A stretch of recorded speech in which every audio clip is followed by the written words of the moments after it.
لو أنزلنا هذا القرآن على جبل لرأيته خاشعا أنزلنا هذا القرآن على جبل لرأيته خاشعا لو أنزلنا هذا القرآن على جبل لرأيته خاشعا متصدعا من خشية الله. وتلك الأمثال نضربها للناس لعلهم يتفكرون.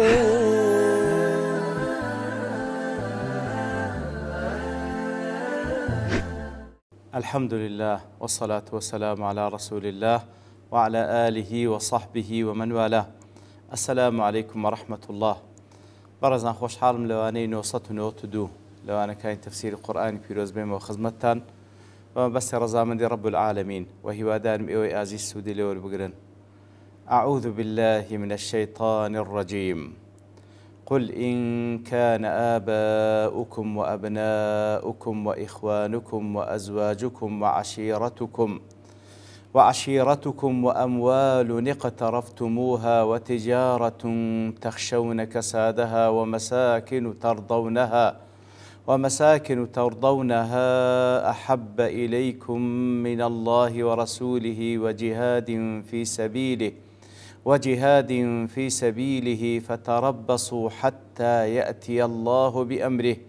والله لا يهدي القوم الفاسقين. برخوش وسان ديار لا آتي بيشوتر خوي سبحانه وتعالى باسي لو كر كوا ناكري كسانك بابو بريان أجر بيتو كافر بن أوهن بكن الدوست ولي خويانو أسرارو نهين يكاني خويان لا ينباز بكن هر کەسێکی جواب بکە بەڕاستی ئەوان ئەستەمکارن. لەو ئاتەدا خوای گەورە سوبحانەهو وتەعالە باس لەوە دەکاتەوە لە پێداویستیەکانی ئیمان ئەوەیە کە هەر کاتێک خۆشەویستی و مەیلی تەبیعیت لە بۆ باب و برا و هەموو ئەوانەی ترکە لە ئاتکەدا باسی دەکات مانع بوو تێک گیرە لەگەڵ خۆشەویستی خوا سوبحانەهو وتەعالە لەگەڵ خۆشەویستی پێغەمبەرەکەی صلی الله عليه وسلم لەگەڵ جیهادکردن لە پێناوی الله تعالى هەر جارێک هەر کاتێک یەک لەو خۆشەویستیانە تێک گیرە لەگەڵی ئەوە دیارە پێویستە ئەسڵ وە لە ئیماندار خۆشەویستی خوا و پێغەمبەری خوا و جیهادکردن لە پێناوی الله تعالى هەڵبژێری ئەگەر وانەکە فتربصوا حتى يأتي الله بأمره چاوەڕوان بن هەتا وەکو الله تعالى فەرمانی خۆی دەکا وەکو تهدید و هەڕەشێک و بزان الله تعالى کەسانێکی فاسق هیدایەت نادا. وەکو لە تەفسیری سعدی دەڵێ قل إن كان آباؤكم پێیان بڵێ ئەگەر باب و باپیرانتان لە سعدی دەڵێ ومثلهم الأمهات کەواتە کە باسی ئابایی کردێ واتە ئومەهاتیش دەگریتەوە کەواتە ئەگەر باب و باپیرانتان و داک و داپیرانتان وأبناؤكم وإخوانكم وأزواجكم أجر باب وباپیرانتان وهروها كرو نوكانتان وبراكانتان وهروها هاوسركانتان. انزالير دا لتفسير منار طبعا دفرمي لدواي أوا أجر باب وباپیرانتان كركانتان براكانتان هاوسركانتان عشيرتان ئەو ماڵەی کە بەدەستان هینا بە کەسابەت و ئەو تیجارەتەی کە لە زەرەرەکەی دەترسێن ئەو ماڵ و جێگانەی کەوا زۆر پێی ڕازینە وەکو بڵێ بەدڵی خۆتان دروستان کردیە ئەگەر هەموو ئەو شتانە خۆشەویستیرە لاتان لە الله تعالى و لە پێغەمبەرەکەی صلی الله عليه وسلم لە جیهادکردن لە پێناوی خوا فتەرەبەسوو دەی چاوەڕوان بن. جا لە مەنار دەڵێتن تەماشاکە باسی لە باب و کوڕ و ئیخوان کردیە برا کردیە ئەو جا باسی لە ئەزواج کردیە باسی لە ئەزواج کردیەوەتە خێزانەکانتان دەڵێ لەبەرچ ئەو تەرتیبە لەبەرچی ئەخەڕە هونا حب الزەوجیە حب البەنین لەبەرچی لێرە یەکەم جار باسی منداڵی کردی ئەو جا دوا باسی خێزانی کردیە لەبەرچی لأن الكلام في الحب المعارض لحب الله ورسوله والجهاد في سبيله وما يخشى من حمله على موالاة أهل الكفر في الحرب على المؤمنين. لێرەدا بابەتەکە چییە؟ باز لەوەی دەکە ئەگەر خۆشەویستی هەر یەک لەوانە تەعاڕوزی کرد تێک گیرە لەگەر خۆشەویستی خوا سبحانه وتعالى و پێغەمبەرەکەی صلی الله عليه وسلم وهروها جهاد لە پێناوی خوا سبحانه وتعالى ئیتر دەڵێ وقلما تكون زوج الرجل معارضة له في دينه وولاية من يدين لله بولايته هاتە لێرەدا لە حکمەتەکە ئەوەیە کەوا زیاتر عادەتەن با بڵێن خێزان زیاتر لەسەر مەذهبی پیاوەکەیتی کەواتە کەم وایە کەم جار وایە کەوا خێزان لەگەڵ مێردەکەی لەو بابەتەی تێک بگیرێن بەڵکو وەلای هەیە لە بۆ ئەو لایانەی کە پیاوەکەی وەلای لە بۆی هەیە ئیتر کاتێکەوە مسلمان وەلای لە بۆ خوای لە بۆ پێغەمبەرەکەی لە بۆ دینەکەیتی بە هەمان شێوەیەش وەلای لە بۆیە بەڵام زیاتر معارەزە لە چێ دروست دەبی لە باب لە برا و هەروەها لە منداڵ چونکە ئەوانە زیاتر وەکو بڵێ هەرێکەوتەوە جوهەچی خۆی هەڵدەبژێری بەڵام زیاتر ژن تابعی پیاوەکەیتی غالیبەن ئەوها لۆیە دەفەرمی خێزانی لە دوای بەنین باس کردێ بەڵام لە سوورەتی ئالی عیمران کاتێکەوە باس لەو ئاتە دەکات زوینە للناس حب الشهوات من النساء والبنين لەوێن دەرێت دەفەرمی ڕازاندرای تۆ لە بۆ خەڵکی خۆشویستنی ئەو شەهەواتانە من النساء والنساء بەپێش بەنین خستیە لێرەدا خێزانی بەپێش منداڵ خستیە لأن الكلام في الآية على حب الشهوات لێرەدا باز لە باسی خۆشویستنی شەهەواتە زیاتر لەو بابەتەی ژن لە پێشترە لە منداڵی والله أعلم بەڵێ وعشيرتكم کەواتە ئەگەر بابتان منداڵتان براتان خێزانتان عشيرەتەکەتان أي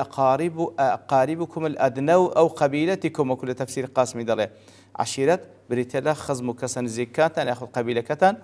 وأموال اقترفتموها أي اكتسبتموها أو ما عليك وبكسابت بدستان هنا وكل تفسير سعد دلي اكتسبتموها وتعبتم في تحصيلها أو ما عليك وبكسابت بمانديبون بدستان هنا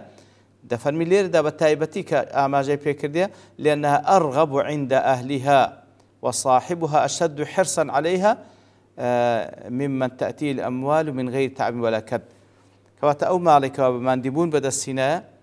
خوشويستر للات لو مالك بماندبون ديت بردست وكميراتك أخذ وخوها هاشتاشي ديكا أنا خوش من أوشتهي كاتك وكسك مالي صرفك بإسرافه وجوي بيندا دەڵێن پێی وەماندی نەبووە کەواتە ئەو ماڵێکەوە بماندیبوونەوە بەدەستی دەینی حتما خۆشەویسترە لێ دەفەرمێ ئەموال اقترفتموها ئەو ماڵێکەوە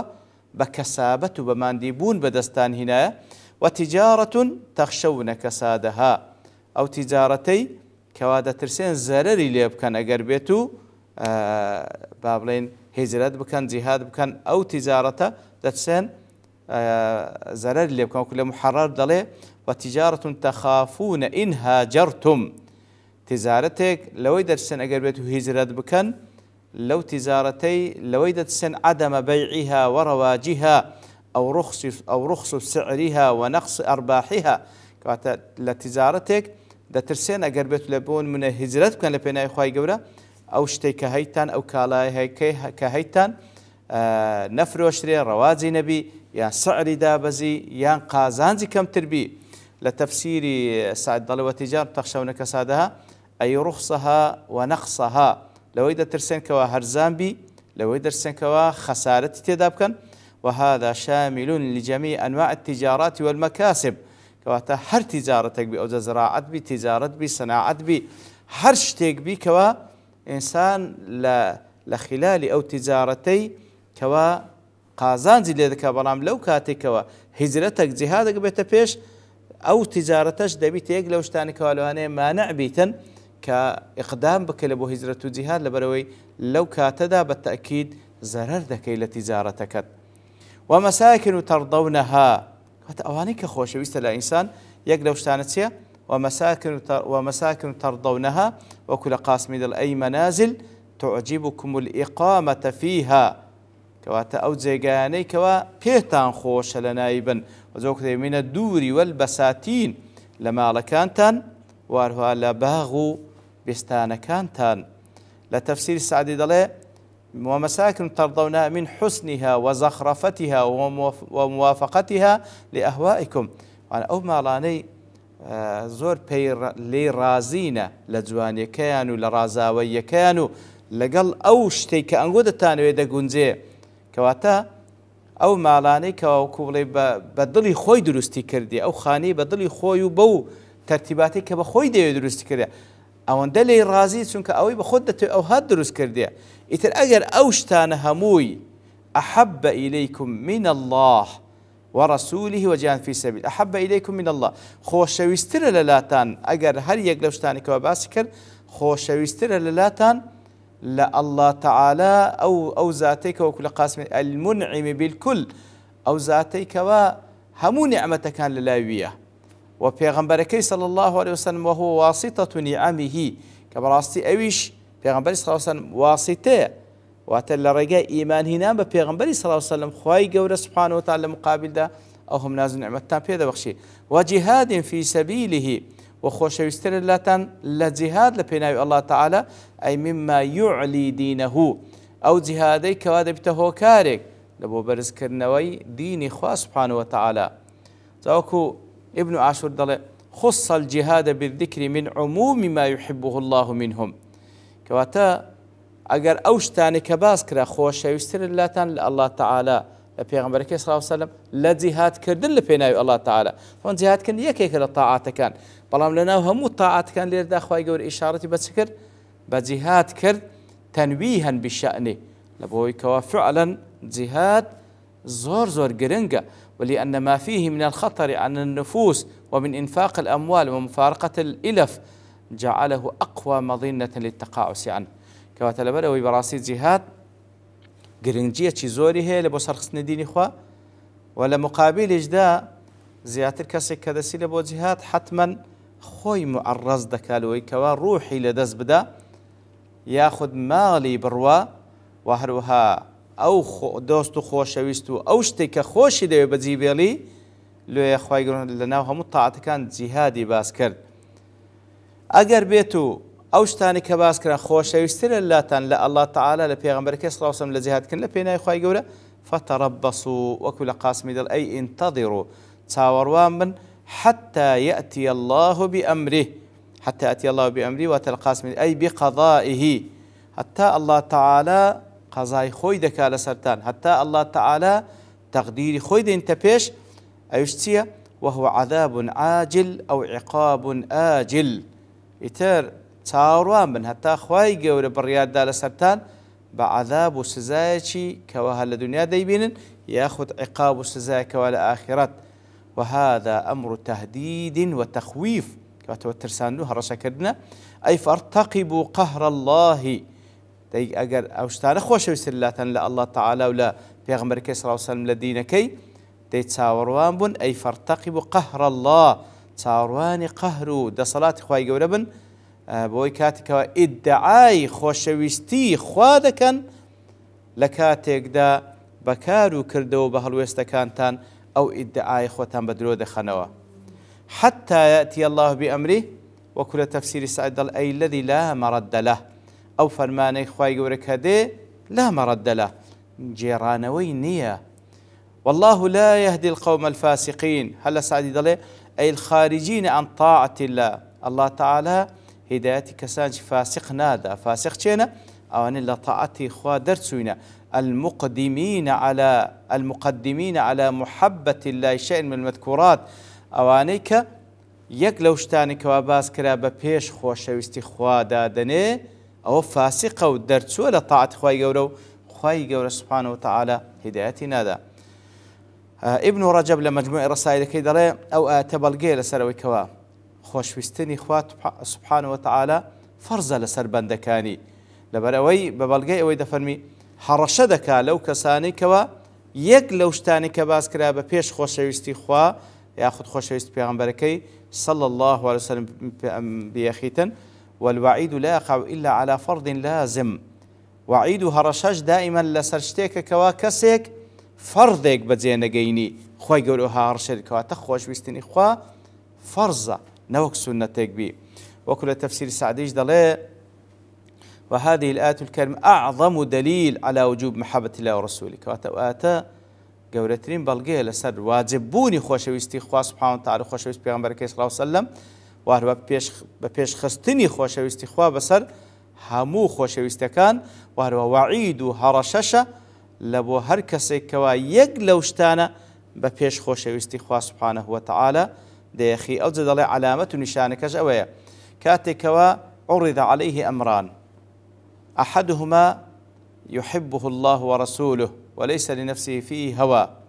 دوو کاری لە پێشە یەکێکیان لەو کارانە خوا خۆشی دەوێت سبحانه وتعالى پێغەمبەر خۆشی دەوێت صلی الله عليه وسلم هیچ هەوا و ئارەزوو نەفسیشی تێدا نییە والآخر تحبه نفسه وتشتهي کارێکی دیکە لەو بەرە لە مقابلەکەی شتێکەوە نەفس پێی خۆشە ولكنه يفوت عليه محبوبا لله ورسوله أو ينقصه كواتە لێرەدا کارێکمان هەیە خوا پێی خۆشە سبحانه وتعالى پێغەمبەر پێی صلی الله عليه وسلم پێی خۆشە وهروە نفسیش پێی ناخۆشە لە مقابل کارێکە نفسی ئینسان ئیشتیهای دەکا بەڵام کاتێکەوە هەڵبژار ئەوە خۆشەویستی خوا و پێغەمبەرەکەی لەدەست دەی یاخود نوقسان لێ دروست دەبی فإنه إن قدم ما تهواه نفسه على ما يحبه الله ئیتر کاتێک ئەو کارە هەڵبژێری کەوا بەخۆی پێی خۆشە هاوە نفس خۆی پێی خۆشە لەسەر ئەو کاری کە خوا پێی خۆشە ئەوە بەڵگەیە لەسەر ئەوەی کەوا خۆشەویستیەکە و ئیمانەکەی لە جێی خۆی نییە بەڵگەیە لەسەر ئەو کەسە زاڵمە کەوا ئەسڵ وا بوو ئەو شتە هەڵبژێری کە خوا هەڵدەبژێری سبحانه وتعالى خوا پێی خۆشە نەوەک ئەو شتە هەڵبژێری کەوا هەوا و نفس خۆی کەواتە لە حاڵەتێک بە دیار دەکەوی کاتێکەوە ئەو دوو خۆشەویستە تێک بگیرێن خۆشەویستی خوا یان خۆشەویستی باب و براو ئەوانە کاتێک کە تەعارض واتە کاتێک لە بۆ نمونە باب و براو خێزان و منداڵ شتێکت پێ دەڵێن مخالفی دینی خوایە خوا پێی ناخۆشە لێرەدا بەڕاستی ئەتوو لە تاقیکردنەوەدای ئەوەی هەڵدەبژێر کە خوا پێی خۆشە یان ئەوەی کەوا باب و براو منداڵ و خێزان و عەشیرەت پێیان خۆشە ئایا شتێکەوە دێتە پێشت ئەوەی کە خوا پێی خۆشە هەڵدەبژێری یان لەبەر ئەوەی زەرەر لە تیجارەتەکەتدا یان لەوانەیە ئەو ماڵەی لە دەست بدەیتەوە پێت خۆشە لە ناوی بژیەی لێرەدا بەڕاستی ئەو ئیمانەت لە سەنجی مەحەکە کامەی هەڵدەبژێری ئەگەر ئەوەی ترت هەڵبژارد ئەوە دیارە وەکو خوای گەورە سبحانه وتعالى هەڕەشە دەکات فتەرەبەسوا چاوەڕا بن هەتا خوای گەورە سزایەک دێنێتە سەرتان و بە فاسقیش حساب دەکات لەبەرەوەی خوای گەورە سبحانه وتعالى کەسانێکی فاسق هیدایەت نادا دیارە زانایان زیاتریش لەو بابەتە قسەیان لەسەر کردێ لە بۆ ڕوونکردنەوەی بابەتەکە بەڵام لەبەر تەواوبوونی کات دەوەستین بە پشتیوانی رب العالمین لەوانەی داهاتوو دێنەوە خزمەتی وصلى الله وسلم على نبينا محمد وعلى آله وصحبه أجمعين وآخر دعوانا الحمد لله رب العالمين لو أنزلنا هذا القرآن على جبل لرأيته خاشعا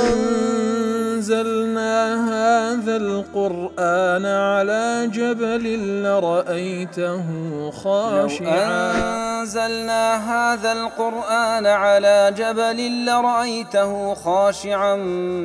متصدعا من خشية الله وتلك الأمثال نضربها للناس لعلهم يتفكرون